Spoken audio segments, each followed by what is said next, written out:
महाराज जी के चरणों में कोटि कोटि प्रणाम। महाराज जी एक दोहा पढ़ने के बाद हृदय स्वीकार नहीं कर पा रहा कि ढोल गंवार शूद्र पशु नारी सकल ताड़ना के अधिकारी।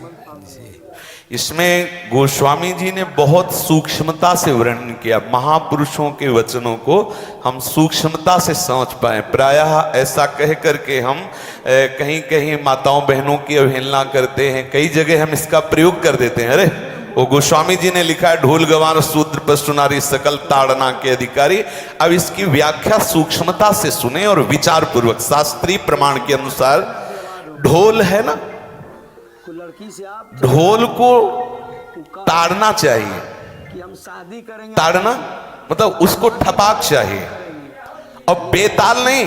शास्त्र सिद्धांत के अनुसार, संगीत शास्त्र के अनुसार तभी वो राग प्रकट कर पाएगा, तभी वो बजेगा। ढोल को हाथ जोड़ के बोलो कि साहब आप बज जाएं, नहीं बजे, उसको ताड़ना चाहिए। अब ताड़ना शब्द चारों में एक जैसा नहीं लगेगा। शब्द एक ही है ताड़ना, लेकिन ताड़ना के अर्थ अलग अलग हैं। जैसे कनक है, एक ही शब्द है कनक, लेकिन कनक कनक ते 100 गुनी मादकता अधिकाए, वा खाए बोराए जग या पाए बोराए। बोले कनक ही शब्द है। जैसे ताड़ना शब्द का हम प्रयोग केवल वही समझे कि ताड़ना देना ही नहीं, उसका अर्थ अलग अलग है। जैसे कनक शब्द है, कनक को सोना भी कहते हैं और कनक को धतूरा भी कहते हैं। कनक को धतूरा भी कहते हैं। एक कनक है जिसके खाने से बावरा हो जाएगा और एक कनक है जिसके पाने से बावरा हो जाएगा। कनक शब्द एक ही है, लेकिन दोनों का अर्थ अलग अलग हो गया। ऐसे ही ढोल में ताड़न का तात्पर्य है उसको पीटना, लेकिन वो शास्त्रीय संगीत के आधार पर उसको ताल देना। ताल देने से ही वो राग प्रकट करता है, आनंद की उमगन करता है, ना कि प्रार्थना करने से। समझ रहे? अच्छा, गंवार, गंवार कहते हैं विवेकहीन पुरुष को। विवेकहीन पुरुष को कोई कार्य दे दो और उस पर दृष्टि न रखो तो कार्य नष्ट हो जाएगा। वहां ताड़ने का तात्पर्य उसको पीटना नहीं है। उस अविवेकी गंवार पर दृष्टि रखो। जो आपने कार्य सौंपा है, जो भी कार्य उसका है, उस अविवेकी पर दृष्टि रखना ताड़ना हुआ। उस पर दृष्टि रखो, क्योंकि वो अविवेकी है, गंवार है, वो कार्य प्रणाली ठीक जानता नहीं। आप जहां त्रुटि होता संभाल लेना तो वो संभल जाए, क्योंकि वो गंवार है। और शूद्र, शूद्र का तात्पर्य होता है शूद्र। वैसे जो वर्ण व्यवस्था में शूद्र का प्रादुर्भाव सबसे श्रेष्ठ जगह से प्रादुर्भाव है। वर्णन आता है ब्राह्मणोष मुखमाशी बाहु राजन्य कृतः उरुददस जद वैश्या पदभ्याग्यं शूद्रो जायत। भगवान के श्री चरणों की ही वंदना होती है। प्रायः आपने देखा सबके श्री चरणों की, और शूद्रों का प्रादुर्भाव श्री चरणों से हुआ है। कोई ऐसा न समझे कि शूद्र का मतलब निकृष्ट होता है। यहां शूद्र का तात्पर्य जब से किसी से कहते हैं कि शूद्रवत आचरण करता है, मतलब शास्त्र विरुद्ध, सदाचार के विरुद्ध आचरण करना शूद्रवत आचरण की तरफ संबोधन किया जाता है। यहां कहा गया कि शास्त्र की सम्मति, शास्त्र के शासन के अनुसार आचरण हो, सदाचार परायण हो। शास्त्र जिसके लिए जो विधान करता है, शास्त्र शासन स्वीकार करना, यहां शूद्र के ताड़न की बात कही गई। यहां शूद्र ताड़न का तात्पर्य डंडे से प्रहार करना नहीं, समझना। और जो चौथा कहा गया नारी, अगर स्त्री को हम ये कहें कि ताड़न से ही वो केवल काबू में रहती है, तो राष्ट्र में अपने प्रसिद्ध लक्ष्मीबाई जैसी कोई सामर्थ्यशाली वीरांगना, कोई वीरों सामने बड़े बड़े वीरों के दांत खट्टे कर दे, ऐसी बहादुर सिंघनी हुई, अंग्रेजों के दांत खट्टे कर दिए। अगर कोई समझे कि नारी केवल ताड़ने के लिए है तो उसकी मूर्खता है। पुरुष और नारी का समान प्रादुर्भाव हुआ है। भगवान ब्रह्मा के श्री अंग से दाहिनी तरफ से महाराज मनु और बाईं तरफ से उनकी पत्नी उनका प्रादुर्भाव हुआ शतरूपा। शतरूपा, अब आप बोलो एक ही शक्ति के दो भाग हो गए, एक पुरुष रूप धारण कर लिया, एक नारी रूप धारण कर लिया। अब यहां विचार जो है कि उस नारी के ऊपर ताड़न शब्द का क्या प्रयोग है। जैसे आप मार्ग में चले जा रहे हैं और आपने दृष्टि चूक कर दी और नारी आपकी स्त्री पीछे चल रही, तो कोई हमला कर सकता है, क्योंकि वो रत्न है। 14 रत्नों में एक रत्न स्त्री रत्न भी है। स्त्री को रत्न कहा गया है। भगवान श्री राम जब वनवास में जा रहे हैं तो सिया जी को आगे नाव में जब चढ़ाना होता तो पहले सिया जी को चढ़ा, सीए चढ़ाई चढ़े रघुराई, पहले आगे।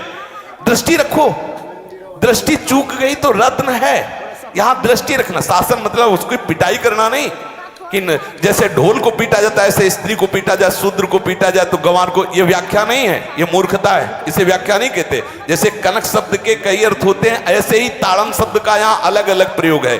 स्त्री के ऊपर दृष्टि रखो। किस भाव की दृष्टि रखे? क्योंकि वो हमारे यहाँ रत्न की तरह है, कहीं कोई ऐसा ना हो कि कुदृष्टि वाला कोई उस पर हमला कर दे। आप पाणी ग्रहण संस्कार में रक्षा का भी सूत्र बताया जाता है कि आपको अभी ये समर्पित है, आप इसकी रक्षा करें। हमारे शास्त्रीय सिद्धांत में देखो कभी भी स्त्री को अकेला छोड़ने का सिद्धांत नहीं पाया गया। अगर शास्त्रीय सिद्धांत, बच्ची है तो माता पिता के शासन, थोड़ी बड़ी हुई तो भाई आदि के बीच में, और बड़ी हुई तो पति के, और बड़ी हुई तो पुत्रों के, मतलब एक सानिध्य का एक दृष्टि रखी गई है कि यदि आप अपनी दृष्टि में रखेंगे तो उसका अमंगल नहीं होगा, उसका हित नहीं होगा।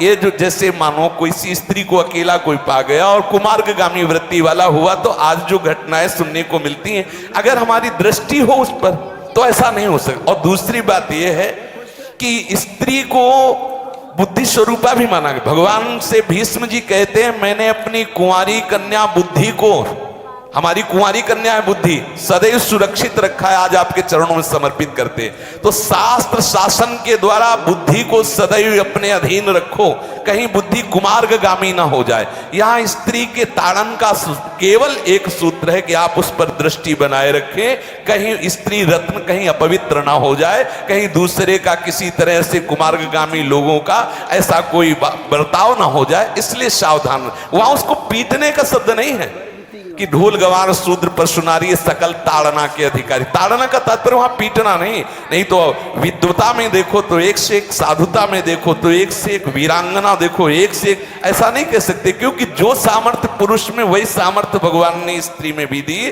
क्योंकि भगवान के ही दो रूप हैं, एक स्त्री और एक पुरुष, समझ रहे ना। तो इसमें एक ताड़न शब्द का कई अर्थ होता है। भगवान की साक्षात शक्ति स्त्री है। अगर कोई इस भाव से देखे कि स्त्री तो केवल ताड़ना मतलब केवल गाली दे के बात करना, ऐसा नहीं। जिस घर में स्त्री का अपमान होता है उस घर का नाश हो जाता है, निश्चित हो जाता है।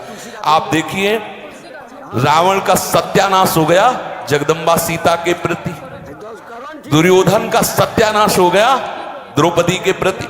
जहां स्त्री का अपमान हो जाए, अगर कोई ये समझे कि स्त्री केवल मतलब जैसा हम चाहें वैसा व्यवहार करे, तो अगर नाश ना हो जाए तो हमें बता देना, क्योंकि भगवान की वो शक्ति है। अगर उसे तुम सोचो कि हम ताड़न करें, जैसे ढोल को ताड़न करें ऐसे ताड़न करें, तो तुम्हारा नाश हो जाएगा। बिल्कुल सच्ची बात समझ लीजिए।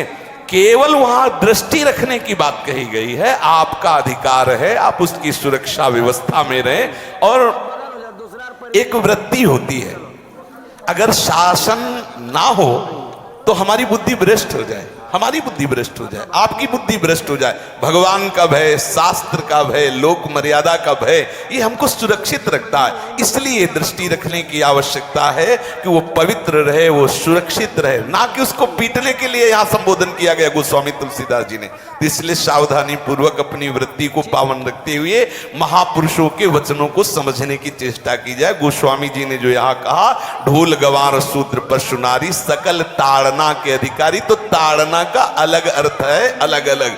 जैसे ढोल में ताड़ना, तो वैसे ही सब जगह नहीं ताड़ना लगेगी। आप देखो पशु जो है, चालक जो घुड़सवार होता है उसको ताड़ना एड़ी से देता है। अपने चालक जो होता है घुड़सवार एड़ी से। किसान जो होता है वो बैल को बोलता है दाहिने, जैसे हल जोतने होता है बाएं, वो भाषा समझता है, बाएं मुड़ जाए, और नहीं मुड़ता तो पीछे अरई है एक छड़ी, उससे वो इशारा देता है, वो समझ जाता है। पशु को अपने इशारे से चला लेते। अब उससे कहे, खड़ा होकर हाथ जोड़ के कहे कि भैया बैल देवता आप थोड़ा दाहिने मुड़ जाओ, तो नहीं मुड़ेगा। जब लगाम पकड़ी और थोड़ा ताड़न किया और बोले दाएं, तो फौरन दाहिने मुड़ गया। आप देखो जो बैलगाड़ी चलाते हैं, घोड़ा गाड़ी चलाते हैं, ऊंट चलाते हैं, तो पशु शासन के द्वारा उसको इशारे से किधर चलना है उसको इशारा बता दो। अलग अलग जगह इस ताड़न शब्द का अर्थ प्रयोग किया गया है।